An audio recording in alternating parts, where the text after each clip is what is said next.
Yo les gars, j'espère que tout roule pour vous, moi ça va nickel. On se retrouve aujourd'hui pour parler du dernier film de James Mangold, A Complete Unknown.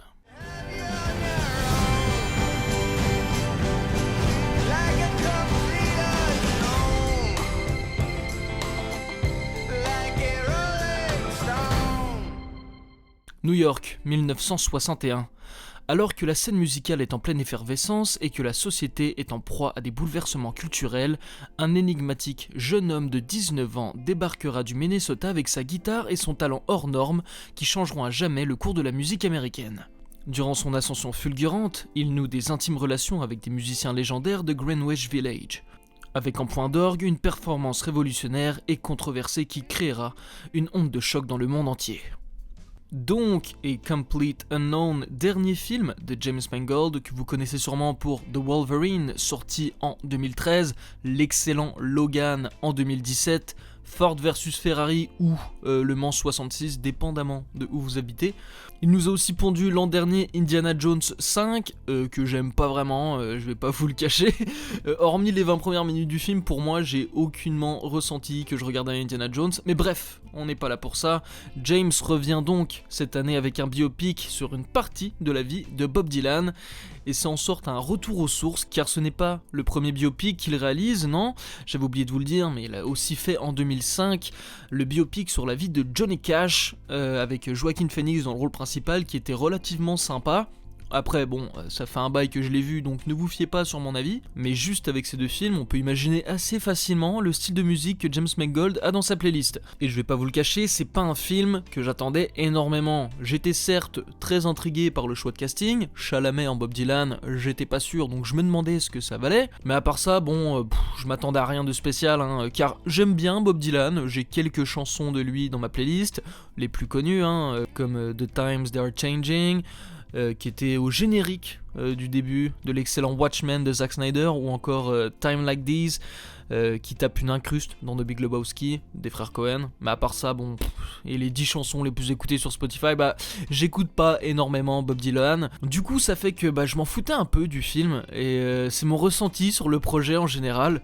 Je m'en fous, je m'en fous. Je sais pas vraiment si le projet est un bon biopic, je suis pas allé fact-checker ni rien. J'assume que dans les grandes lignes, ça s'est passé comme ça, mais sinon, je peux pas donner mon avis de ce point de vue-là. Par contre, en me baladant dans les critiques Letterboxd, j'ai vu des mecs, fans de Bob Dylan, qui disent que c'est sympa, mais ça aurait pu être plus. Le film se concentre vraiment sur la base et les premiers succès de Bob Dylan. On va voir les premiers amours, les relations qu'il va développer, qui vont lui donner des opportunités dans la musique, etc. Jusqu'à l'éclat où il va devenir l'artiste qu'on connaît aujourd'hui. Mais c'est vrai qu'on rentre pas vraiment en détail d'où il vient, son enfance, etc. Si je peux comparer avec Walk the Line, le biopic de Johnny Cash par exemple, on avait vraiment une compréhension d'où venait Johnny Cash. Le film commence, il est gamin, on sait qu'il vient d'une famille ultra pauvre avec des situations familiales pas nécessairement faciles. On voit les débuts de la passion, etc. Là, dans A Complete Unknown, on se concentre vraiment sur les 5-6 premières années de la carrière de Bob Dylan. Et on peut diviser le film en deux parties distinctes. J'ai ma petite préférence pour la deuxième, je la trouvais juste mieux rythmée et tout. La première, problème de rythme selon moi, c'est-à-dire qu'il y a plusieurs choix de la part de James Mangold que je comprends pas. Il met l'emphase sur plusieurs détails qui font assez inutiles quand on les voit. On est aussi pas mal perdu dans les débuts. Comme je l'ai dit plus tôt, il n'y a rien vraiment qui est là pour nous mettre en place le personnage. Il est juste balancé dans New York comme ça. Il se balade à droite à gauche, mais on comprend pas vraiment pourquoi il fait ça. Ça m'a pris un petit quart d'heure avant de m'y habituer et que ça se stabilise, voilà. Après, ce qui sauve vraiment la première partie de ce film, selon moi, ça va être vraiment les moments musicaux, tous les moments où il va aller dans des pubs pour jouer de la musique, les premiers concerts, la composition de certains morceaux, etc. Donc on comprend très bien que le mec c'est un putain de fou de la musique et il vit que pour ça. Il y a aussi quelques scènes individuelles qui sont quand même très mémorables. Une dans un restaurant qui nous montre un petit peu comment Bob Dylan peut réagir par rapport à la célébrité qu'il a quand il y a d'autres gens qu'il croise. Un autre avec Johnny Cash dans un stationnement par exemple qui est génial. Je l'ai trouvé très marrant ce moment-là. L'acteur qui joue Johnny Cash aussi, ultra bon choix de casting. J'ai pas son nom. Comment il s'appelle le mec? Je l'ai sur le bout de la langue, il fait chier.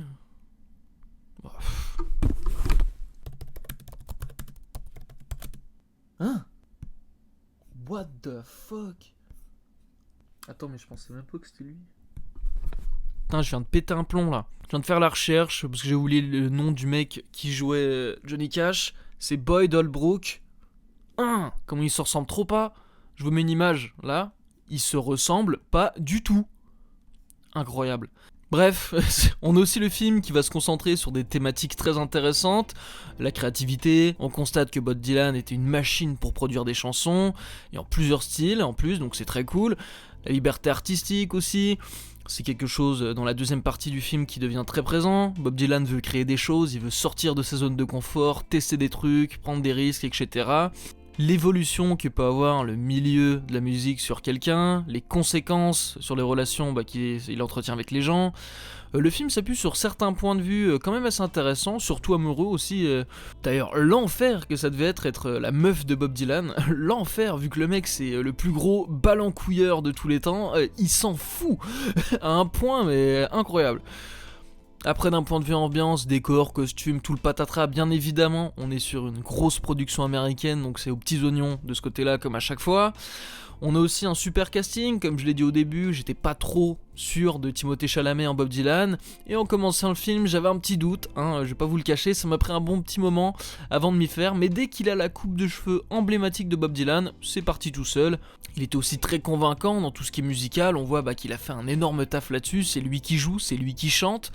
On y croit bien, agréablement surpris de sa performance, le reste du casting est aussi excellent, mais le film se concentre pas vraiment sur les autres, ils vont pas vraiment avoir l'opportunité de casser l'écran, peut-être Edward Norton, mais encore là, c'est très léger. Il y a un truc qui fait chier par contre, c'est que t'as vraiment l'impression que le film se contredit, c'est-à-dire que, comme j'ai dit plus tôt, le sentiment de liberté et de création artistique est très fort, on constate dans la deuxième partie du film que Bob Dylan ne veut pas jouer certaines chansons, c'est plus connu en l'occurrence, quand il fait des concerts, reprochant que y a d'autres trucs aussi qu'il fait, que ça mérite d'être écouté et que il a pas envie de se pointer en concert juste pour jouer les mêmes chansons tout le temps. Sauf que le film ne se concentre jamais sur ces fameuses autres chansons et on reste toujours sur ses plus grands succès et rien d'autre.